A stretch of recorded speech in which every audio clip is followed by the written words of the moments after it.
I always have a fear of being watched without me noticing. Aside from death, being stared at without you noticing their appearance or where they are is horrifying. Imagine all the weird stuff you do alone, but something or someone was just patrolling over you. It is scary. I live with my dad. Usually, it is like that all the time. It's either both of us are in the house or no one is. I got to school and he got to work at the same time as I went to school. So yeah, but only during semester break is where I get to be alone in the house. On the day of the semester break, don't forget to turn on the lights in the living room when it's dark, alright? And close the curtains too, my dad said. I know, I replied. It's 6:30 p.m. in the evening. I did what my father told me to do. Maybe I should grab something to eat. I was feeling a bit hungry. I haven't eaten for 4 hours. I went to the kitchen looking for something to eat, opened the fridge, and, well, there's not really much option to eat other than yogurts and apples.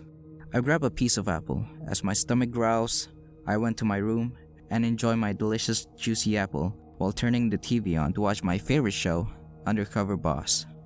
After about 3 hours, I decided to open my phone, and there's this urban legend that's roaming around social media. This thing called Shy Eyes. The whole concept of Shy Eyes is that it's an entity that only appears in tight places like the corner or the gap of a door, or maybe even the gap of someone's tooth. These Shy Eyes are an entity that can see who you're talking to when you're alone. You know the moment you would start talking to yourself when you're lonely? That's when the Shy Eyes appears. This is the story of my encounter with the Shy Eyes. During the semester break, when I was alone in the house, I have a habit of talking to myself. It is very fun to talk to yourself because usually when talking to other human being or giving any opinions to one another, they usually come up with comments or some type of disagreement. And sometimes we argue against each other, and that's normal. But when you talk to yourself, it feels like a freedom of speech. Sometimes I do it in public as well, but I do sometimes wonder why I did these kinds of things.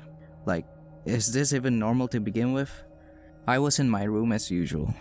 I scrolled through YouTube and watched Trey Rags videos. This guy's too funny, bruh. And after I finished that sentence, I got no reply obviously. But I do feel a presence on the corner of my eye. I became silent. I was alone in my room, but for some reason, I felt a presence on the corner of my room. It wasn't the air, it was something else. I felt it, something like it's staring at me. Felt like there's a warm aura of disturbance coming from my closet. I saw that my closet wasn't fully closed yet. That's odd. I swear I closed it last time.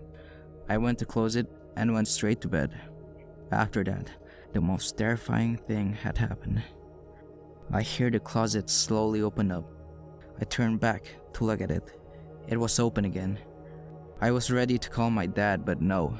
I wasn't scared. I'm a brave man. I went to check inside the closet, and I kid you not, there's a giant eye that was plastered on the wall and staring straight right at me. My heart dropped. After that, it screeched for a few seconds and went on to suck me in and vaporize me like a black hole.